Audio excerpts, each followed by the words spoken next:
Vamos a continuar ahora, tenemos Moisés, vamos a platicar a propósito de todo cambia, como dice la gran Mercedes Sosa, parece que el presidente está empeñado a que todo cambie, haya sido como haya sido, con un plan B ahora en materia electoral. Sí, pues después del fracaso Sí. en la votación de la reforma constitucional, pues inmediatamente sacaron el plan B, y por eso vamos a platicar con el doctor Marcos Pérez Esquier. Marcos ya está en la línea. Marcos, buenos días, ¿cómo estás?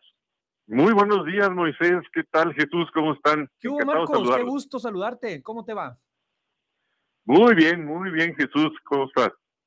Oye, Marcos, Bien. pues a ver, se frustra la reforma constitucional y entra el plan B, un plan B que debilita al árbitro, fortalece al gobierno y genera incertidumbre. ¿Cuál es tu primera lectura de este plan B que dice el presidente que hubo hasta duendes por ahí metidos, ¿no? Pues sí, tienes toda la razón, Moisés.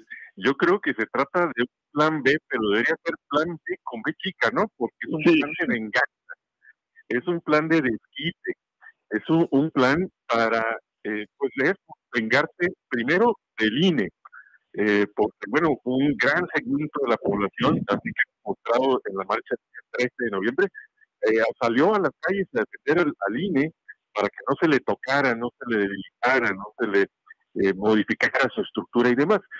Y el presidente está muy molesto con todo ese fenómeno, tanto y que pues salió a hacer su propia marcha el día 27 de noviembre, siempre para demostrar que él no pierde, ¿no? Y en esta lógica de que yo no pierdo, cuando fue derrotado en cuanto a su propuesta de reforma constitucional electoral, pues sacó este plan B, que es una reforma legal, y que por lo tanto pues él cuenta con los votos, con esa mayoría simple que requiere en el Congreso para sacarla adelante. Y en Cámara de Diputados pues ya la sacaron adelante en una madrugada, la madrugada del miércoles pasado, sin conocer nadie el proyecto, por cierto, sin haberlo leído siquiera, porque no hubo tiempo, lo presentaron de bote pronto, intempestivamente, nadie lo conocía. Increíblemente, esto sí yo nunca lo había visto en la historia parlamentaria de México, la mayoría vota un proyecto del cual tienen toda la certeza que nadie conoce. Eso es algo absolutamente inédito, increíble, y habla de la sumisión de esa mayoría parlamentaria ante el Ejecutivo. Pero además el proyecto, ya que lo vamos viendo, ya que lo vamos conociendo, pues demuestra que en efecto debilita a las instituciones, cercena una buena parte de la estructura fundamental del Instituto Nacional Electoral, a grado tal que algunos de los consejeros han comentado que se pone en riesgo incluso la posibilidad de instalar muchas de las casillas de votación que normalmente se instalan. Se está pensando en pedir algo así como 1,500 personas del servicio profesional electoral, que son las que garantizan que que la organización de la elección sea correcta. Se están restando facultades, Moisés, Jesús, muy importantes, tanto al instituto como al Tribunal Electoral, nada más y nada menos, por ejemplo, para imponerle sanciones a quienes incurran en actos anticipados de campaña. No se le podrá ya cancelar la candidatura a alguien que incurra en ese vicio a la ley. Claro, muy conveniente hoy día, con las calculatas que andan en campaña, y sobre todo con Sheinbaum, que ya empezó con la pinta de bardas, ¿no? Esto de hashtag es Claudia. Ahora es ella. Estas bardas que aparecieron por todo el país de la noche a la mañana de manera misteriosa, pues es claramente un acto anticipado de campaña que podría derivar en la cancelación de su candidatura. Entonces la están blindando con esta reforma. Oye, Marcos, entre muchísimos otros defectos de la reforma. A ver, a mí lo que me pareció ya el colmo de donde uno no sabe si reír, llorar o patalear es esta idea de que, oye, a mí PT no me alcanzaron los votos, no te sobraron unos poquitos a ti, Verde, échamelos para acá. Oye, Morena, no traes ahí en la buchaca unos poquitos de votos que no ocupes, mándamelos para acá porque no me jodan el registro. Oye, eso ya es el colmo de la desfachatez, Marcos. Sí, por supuesto, y ahí es donde dice el presidente, y ahí tiene razón, que entraron los duendes, ¿no? Resulta que eso no venía en el proyecto del presidente, pero pues resulta que el Partido Verde y el PP, los aliados de Morena, pues exigieron estos cambios a cambio de votar por el proyecto sin ver, ¿no? Entonces dijeron, mira, si ni siquiera nos van a considerar para conocer el proyecto, por lo menos exigimos que se nos blinde y para que en el caso de que no consigamos ese famoso 3% de la votación que nos llevaría a perder el registro, puedan convidar de sus votos, los de Morena, y al cabo que tienen muchos, ¿no? Entonces, esta es una fórmula que existía hace 15 años, donde si se coaligaban varios partidos y alguno de ellos no alcanzaba el 3%, se valía que un partido grande, a través del convenio, le cediera parte de su votación para salvarle su registro. Pero esto fue declarado inconstitucional por la Corte desde 2008. Así es. Entonces está clarísimo que eso no se vale. ¿Qué va a ocurrir? Pues lo que dijo el presidente. Ya le ordenó a sus legisladores pues que le den marcha atrás a eso, ¿no? Lo que implica que el Senado lo corrija y que se vuelva a la Cámara de Diputados para que voten el proyecto, ahora sí que sin moverle ni una coma otra vez, ¿no? Sí. Como él lo había mandado originalmente. Marcos Pérez Esquer, a mí me sorprenden dos temas, a mí me preocupan. El primero, el tema de el PREP, que lo hacen inocuo, es decir, como que lo desaparecen. El PREP, que es el instrumento que nos sirve a todos los ciudadanos, los candidatos, los partidos, la ciudadanía en general, a tener certeza la misma noche irnos a dormir sabiendo quién ganó. Y segundo, que se le autoriza al gobierno a hacer propaganda, publicidad en campaña. O sea, podemos estar viendo una mañanera de 5 horas, 3 días antes de las elecciones. Quítale el Podemos, de caminar esto va a ser así. Sí. Sí. ¿Qué opinión te merecen estos dos elementos, Marcos Pérez Esquer? Sí, perdón, se cortó un poquito, Moisés. ¿El primer elemento cuál era? El del PREP, que lo hace inocuo. Sí, lo que pasa es que, ¿y qué están haciendo con el PREP? Pues que lo convierten en un instrumento inocuo, como bien dices, porque lo empalman con el inicio del cómputo oficial de resultados. Es decir, como sabemos hoy por hoy, se acaba la jornada electoral y lo que los ciudadanos conocemos son dos cosas. Por un lado, las encuestas que sacan pues todas las instituciones, los medios de comunicación, las llamadas exit poll, ¿no?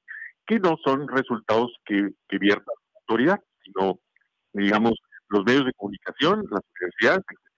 Y por otro lado, empezamos a conocer los datos del PREP, los resultados preliminares, que pues, sí son de la autoridad. Hasta el miércoles siguiente, a ese domingo de la jornada, empieza el cómputo oficial. Y ahí es cuando ya conocemos los resultados oficiales, ya es la suma de las actas completitas, ¿no? Hoy, ¿qué es lo que están planteando? Que eso que hoy ocurre hasta el miércoles, empieza a ocurrir desde las 6 de la tarde del día de la jornada. Entonces vamos a tener, los ciudadanos, 3, digamos, distintas fuentes de información, de resultados, al mismo tiempo, en la misma tarde-noche de la jornada electoral. Las encuestas, el propio PREP y el cómputo oficial. Pero el cómputo oficial sale de las mismas actas que alimentan el PREP. Entonces va a haber una suerte de confusión y además pues vuelve el PREP un tanto y cuanto inútil, ¿no? Y yo creo que en todo caso va a generar confusión ese empalme de tanta información distinta.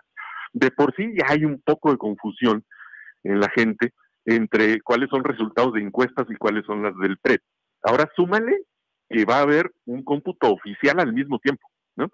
Entonces me parece que están haciendo una revoltura ahí que no genera certeza, sino todo lo contrario. Esa es la intención, yo creo, ¿no, Marcos? Yo tengo la impresión de que toda esta mezcolanza y toda esta confusión es ir preparando el terreno para generar incertidumbre precisamente de que si la situación no me favorece, pues ya tengo un caldo de cultivo muy bien diseñado que lo empecé a trabajar con 1, 2, 3 años de anticipación para pues para lo que ya sabemos que son especialistas y que también pueden hacer.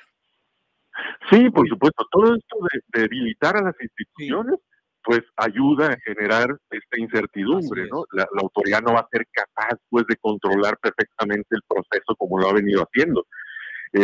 Como decía, abrir la posibilidad de que servidores públicos o el propio gobierno participen en el proceso a través de comunicación social y propaganda gubernamental me parece terrible también, porque esta veda electoral para el gobierno se logró pues en el ánimo de generar equidad electoral.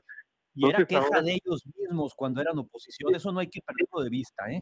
Es correcto, lo que dice Jesús es cierto, ellos mismos lo pidieron. Se quejaban pues antes. Pablo Gómez, me acuerdo que lo pidió. Exactamente. Antes se quejaban porque el PAN o el PRI en su momento salían y hacían algún acto de campaña disfrazado y demás desde el gobierno.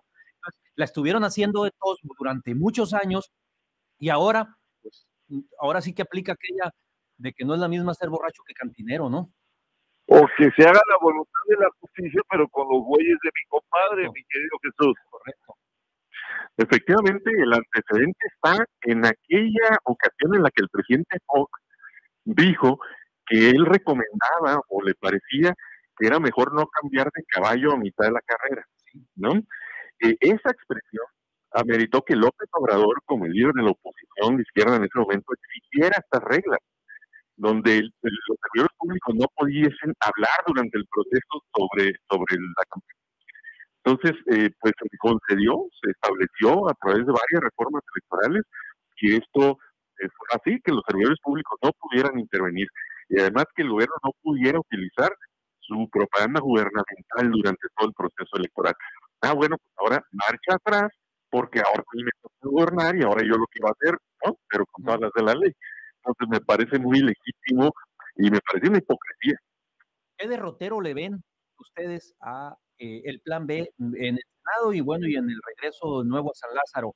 ¿Qué va a pasar? O sea, se va a aprobar sin modificarle una coma y luego qué posibilidades hay o qué alternativas tendría eventualmente la oposición para echar abajo algunas de las modificaciones, porque entiendo que son modificaciones, corríjanme si estoy mal, a 6 leyes secundarias, ¿no? Efectivamente, son 6 leyes, estamos hablando de la Ley General de Instituciones y Procedimientos Electorales, la Ley General de Partidos Políticos, estamos hablando de una nueva ley de medios de impugnación en materia electoral, una nueva ley. Estamos hablando también de la Ley General de Responsabilidades Administrativas, por ejemplo, estamos hablando de la Ley General de Comunicación Social también, en fin, es un paquete amplio. ¿Qué derrotero tiene Jesús? Yo no tengo duda que se va a aprobar en el Senado la próxima semana, se va a regresar a la Cámara de Diputados con estas correcciones que está exigiendo el presidente, lo van a votar también allá, sin moverle una coma, de alguna manera van a planchar con sus aliados, que así sea, y lo van a sacar adelante. Después de eso, pues vendrá la impugnación de la reforma, es decir, alguna acción de inconstitucionalidad por parte del bloque de contención o de la oposición en el Congreso y de los propios partidos políticos, que en este caso tendrían la posibilidad de presentar también acciones de inconstitucionalidad. ¿Por qué razón? Porque se ha dicho mucho que el proyecto en sí no viola la Constitución, y creo yo que sí la violan en algunos puntos, pero en muchos no, en la mayoría no. Pero sí que se viola todo el proceso legislativo, cuando no se le permitió ni a la oposición ni al oficialismo siquiera conocer el proyecto antes de votarlo. Y ya hay antecedentes, Jesús Moisés, en la Suprema Corte, de protección al principio parlamentario de debida deliberación. Es decir, cuando se violan los principios democráticos de deliberación en el Parlamento, se puede invalidar una ley, porque no se discutió bajo los principios democráticos. Entonces, me parece que esa es la vía que tiene la oposición para echarla abajo, pero bueno, pues ya hemos visto también cómo la Corte se tarda en resolver estas cosas, ¿no? Sí, también hay otro elemento. El INE puede ser también interesado. El INE también pudiese interponer un recurso, una controversia ante la Corte y eventualmente prosperar. Y la verdad es que con esa misma fuerza con que la ciudadanía salió el 13 de noviembre, debe de ser una misma fuerza para exigirle a la Suprema Corte de Justicia que responda con oportunidad, con tiempo, pero sobre todo con toda la certeza que requiere este tipo de cuestiones. Marcos Pérez, ¿algún comentario adicional a este tema? ¿Cómo lo sientes? Para ir cerrando ya. Pues mira, a mí me preocupa mucho este proyecto, debilita mucho en general al sistema electoral, al debilitar a las instituciones, le da ventajas indebidas al gobierno y a su fuerza política y perjudica también antidemocráticamente a la oposición. Es ni más ni menos un proyecto que los pinta de cuerpo entero como antidemócratas, como autoritarios. Yo me acuerdo de una máxima de años atrás que decían, el PRI nunca pierde y cuando pierde arrebata. No sé por qué estaba pensando ahora que está perfectamente aplicable. Morena nunca pierde y cuando pierde arrebata. Pues es el nuevo PRI, Jesús. Es la cuarta etapa del PRI, mi querido Jesús. Oigan, nos tenemos que ir. Lamentablemente ya nos alcanzó el tiempo. Marcos, ¿dónde te podemos leer? ¿Dónde te podemos seguir para estar pendiente de tus análisis? En redes sociales, en Twitter, @PérezEsquer, igual en Facebook, /Pérez Esquer, y pues estamos escribiendo en Semanario Contraseña y en Esfera Política, así como en el portal de Sergio Valle, sergiovalle.mx, todos los viernes. Muchas gracias, Marcos.